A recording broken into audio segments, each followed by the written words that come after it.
कृषी उत्पन्न बाजार समितीच्या संचालक मंडळाने खोतीदारांना मज्जाव केल्याने 3 तालुक्यातील शेतकऱ्यांचा लाखो रुपयांच्या मालाचे नुकसान होत आहे। रयत शेतकरी संघटनेच्या पदाधिकाऱ्यांनी शिष्टमंडळाने मांजरी उपबाजारात निवेदन दिले। तातडीने यावर निर्णय संचालक मंडळाने घेतला नाही तर तीव्र आंदोलन छेडण्याचा इशारा यावेळी संतप्त शेतकऱ्यांनी दिला।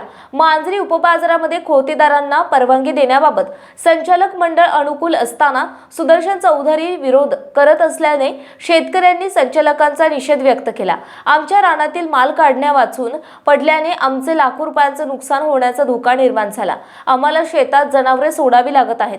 याबाबत तातडीने संचालक मंडळाने निर्णय घेतला नाही तर आत्महत्या करण्याचा इशारा शेतकऱ्यांनी यावेळी बाजार समितीच्या मांजरी बाजार विभाग प्रमुख किरण घुले यांना दिला।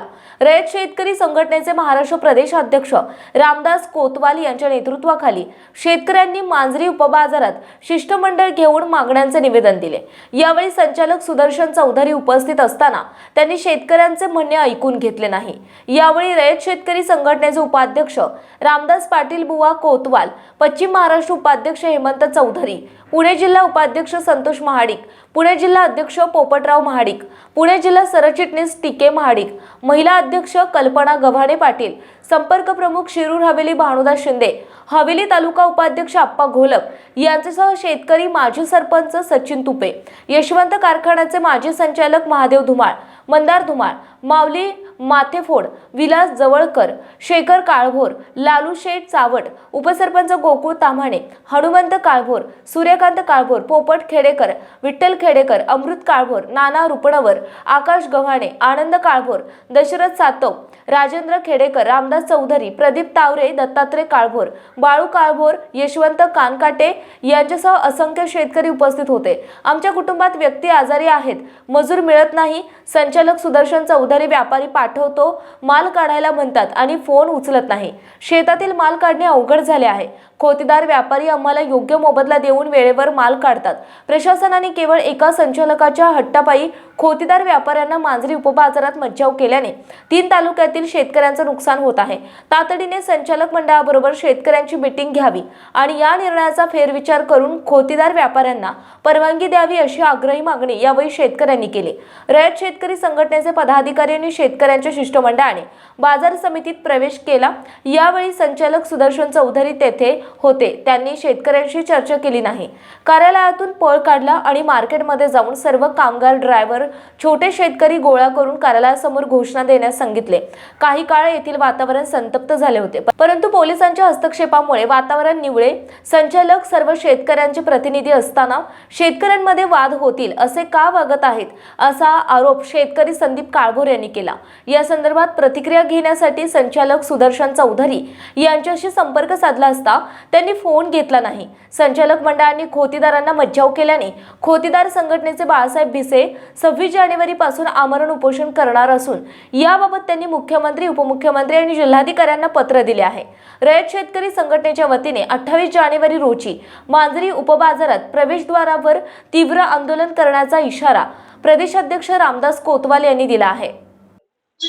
माझी भाजी काढायला होती, व्यापाऱ्यांना बंदी घातल्यामुळे मी घरी काढायचा निर्णय घेतला। मुलीला कॉलेजवरून घरी ठेवली, ती मुलगी मजूर आणायला जात असताना मुलगी गाडीवरून पडली, ती आता हॉस्पिटलमध्ये। जर आपण शेती करीत असताना उदरनिर्वाहाचा भाग म्हणून आपण खोतीदारांना माल देत असताना या संचालक मंडळाने, एक दोन संचालक मंडळांनी हा घाट घातलाय। जर आमची शेती करीत असताना आमचे जखमी होऊन मरणाचे दारात जर असतील तर मग मी आत्महत्या करणार आहे। आता जर निर्णय नाही झाला तर मी येणाऱ्या आंदोलनात मी आत्महत्या करणार आहे। उपबाजार आहे हवेली तालुक्याचे आणि सोलापूर रोड साठी आहे। तर सोलापूर रोडच्या शेतकऱ्यांचा जर माल या उपबाजारात विकला गेला नाही तर शेतकरी अक्षरशः म्हणजे आत्महत्या केल्याशिवाय इथं गत्यंतरच राहिलेलं नाही शेतकऱ्यांची। कारण की जमिनीमध्ये जर 1-2 एकर कोथमीर टाकली तर ते कोथमीर पालक काढायला मजूर तेवढं शेतकऱ्याकडे नसतं। त्याच्याकरता शेतकऱ्याचेच मुलं जे व्यापारी आहेत ते शेतकऱ्यांचीच मुलं आहेत सगळी, आणि त्या शेतकऱ्यांच्या मुलांकडे 10-10, 20-20 गडी बाय आहेत, त्यांना 20-20, 25-25 लाख रुपये त्यांनी उचली दिलेले आहेत। आणि ते जर आता जर त्या व्यापाऱ्यांचे जर गडी बाय मजूर जर निघून गेलं तर त्यांचे 25-25, 30-30 लाखाचे नुकसान आता सुद्धा होणार आहे। आणि तेवढं मजूर जर आम्हाला जर का शेतकऱ्याला घ्यायचं म्हणलं तर त्याला एका शेतकऱ्याचं जर 10 एकर जमीन असेल आणि त्या शेतकऱ्यांनी जर 2 एकर पालक 2 एकर कोथिंबीर टाकले तर त्याला कमीत कमी 10 बाया आणि 3-4 गडे लागतात. तर तेवढ्यासाठी 15 लाख रुपये दरवर्षी उचल म्हणूनच त्या गाड्यांना द्यायला लागणार. आणि तेवढं शेतामध्ये हमी बाजार नसल्यामुळं कधी आणून फेकून पण द्यायला लागतो मला, आणि कधीतरी बाजार गावतो त्या मालाला. आणि त्या उपबाजारामध्ये सगळ्या तालुक्यातल्या ना तर पूर्ण महाराष्ट्रातल्या कानाकोपऱ्यातनं माल येतो. आणि त्या जे शेतकरी आहेत हवेलीतले त्या शेतकऱ्यांचा माल इथं विकून देत नाही, कारण की इथं दुबार विकणारी इथं संघटना तयार झाली, टोळी तयार झाली. त्यामुळे आमच्या शेतातला माल माझ्या जर व्यापाऱ्याने काढला आणि तो जर मला इथं विकून नाही, तो माल विकून नाही दिला तर माझ्या शेतामध्ये माल तसाच गोराच्या सोडायला लागतील. ह्याच्याशिवाय तर त्यांतरच नाही. आणि त्याच्यामुळे आता हवेलीचे जमिनीचे प्लॉटिंग व्यवसाय जोरात चालू झालाय. केवळ हा व्यवसाय जोरात चालावा म्हणून साठी हवेलीतला माल इथं न विकता हा बाहेरच्या जिल्ह्यातला माल इथं आणून विकायचा. आणि इथं हवेलीतल्या शेतकऱ्यांचा माल न घेता त्यांनी शेतामध्येच नांगरून टाकायचा.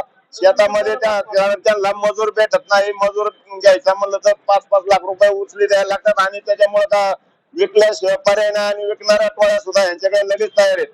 त्यांना कुठेतरी सालानी परत हातगाड्या लावून द्यायच्या, नोकऱ्या करायच्या. याच्याशिवाय गत्यंतर राहिलेलं नाही हवेलीतल्या शेतकऱ्यांचं. हवेलीतल्या शेतकरी संपवायचा पूर्ण प्रयत्न चालू आताच्या संचालकांचा चालू आहे. आणि यशवंत सहकारी साखर कारखाना सुद्धा ह्या संचालकांनी बंद पाडला. अक्षरशः 20 वर्ष झालं कारखान्यावर ऊस नाही जात.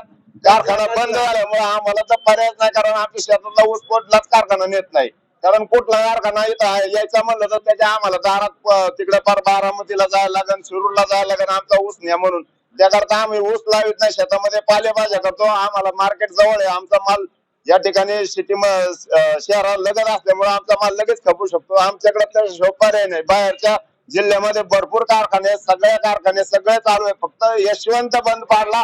त्या फक्त यशवंत का बंद पाडला तर यशवंताची जमीन ह्या सगळ्यांना पाहिजे होती म्हणून तो यशवंत बंद पाडलेला आहे. आणि आता सुद्धा मार्केट कमिटी मध्ये मागच्या संचालक बॉडी आता सुद्धा आहे. आणि तेच बॉडी पुन्हा हे मार्केट यार्डवरती राज्य करायला या शेतकऱ्यांना पुन्हा बेघर करून टाकायचं, शेती सगळी विकून टाकायची ह्यांनी. आणि ह्यांनी ह्या जमिनी ह्यांनी खरेदी करून सगळे मार्केट बंद, कारखाना बंद. आता शेतकऱ्यांना वाले कोणीच राहिलं नाही. शेतकरी शेवट आता आंदोलन करेन, आत्महत्या एक चालू झाल्याशिवाय या शासनाला सुद्धा या ठिकाणी डोळा उघडायचा नाही यांचं. गेल्या 10 दिवसापासून कृषी उत्पन्न बाजार समिती मांजरी शेळवाडी या ठिकाणी शेतकरी, व्यापारी, मजूर यांनी 10 दिवसापासून जो संप पुकारला आहे. त्या संपासाठी आम्ही सर्व शेतकरी वर्ग, व्यापारी, खोतकरी सर्व मंडळी आम्ही आज उपबाजार मांजरी या ठिकाणी आम्ही निवेदन देण्यासाठी आलो आहे. गेल्या 5 दिवसापूर्वी आम्ही त्यांना एक पहिलं निवेदन दिलं की शेतकरी आणि व्यापारी यामध्ये तुम्ही कुठेतरी समेट करा, कुठेतरी नियमावली तयार करा. आणि हा संप किंवा जे आहे तुम्ही जी शेतकऱ्यांना, व्यापाऱ्यांना जो तुम्ही नियम केलाय तो कुठेतरी मागे घ्यावा. त्यासाठी आज आम्ही घोले साहेबांच्या कॅबिनला इथे येऊन आज कृषी उत्पन्न बाजार समिती मांजरी शेळवाडी या ठिकाणी आम्ही त्यांना निवेदन आहे. गेल्या 10 दिवसापासून हा संप झाला आहे. हा वातावरण चिघळत चाललं आहे.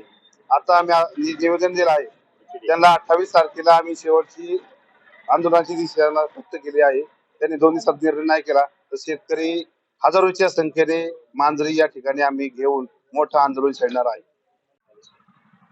मुळातच मार्केट कमिटीच्या संचालकांनी जो निर्णय घेतला आडमुठेपणाचा तो एकदम चुकीचा आहे. कारण जो शेतकऱ्यांचा माल व्यापारी इथं रानातून काढून आणतात आणि ते इथं आणून विकतात तर ते दुबार विक्रेते होऊ शकत नाही. जे मुळात तुम्ही दुबार विक्रेते इथं बंद केलेत ते सर्व दुबार विक्रेते इथं माल खरेदी करून इथं विकत होते ते तुम्ही बंद केलेत. त्याला शेतकऱ्यांचा कुठलाही आक्षेप नाही. पण जो शेतकऱ्याच्या रानातून माल काढून आणता आणि तो माल तुम्ही इथं आणून विकता त्यांना त्या मालाला तो व्यापारी दुबार कसा होतो हा मुळात शेतकऱ्यांना पडलेला मूळचा प्रश्न आहे. आणि इथल्या जे शेतकरी आहेत त्यांचं मोठ्या प्रचंड प्रमाणात नुकसान झालेलं आहे. आज आम्ही आमच्या शेतात कोथिंबीर बकरी सोडलेली आहे. गेल्या आठवड्यात, मागच्या आठवड्यात रोटर मारलेला आहे. हा निव्वळ संचालकपणाचा आडमुठेपणा आहे.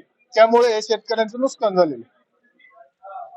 आम्ही संचालक आले होते सुदर्शन चौधरी, आणि ते आल्यानंतर त्यांनी आमचं मागणी किंवा आमचे म्हणणं काय आहे हे ऐकण्याऐवजी ते इथून बाजारावर आतमध्ये गेले. आतमध्ये जे काही टेम्पो असतील चालक छोटे शेतकरी असतील, अजून कामगार वर्ग असेल, हे सगळ्यांना आम्ही ऑफिसमध्ये असताना अगदी ऑफिसच्या गेटवरती आणलं आणि त्यांनी शेतकरी ते शेतकरी असा वाद लावला. म्हणजे आमच्यातल्या आमच्यात छोट्या शेतकरी आणि मोठा शेतकरी असा वाद लावला.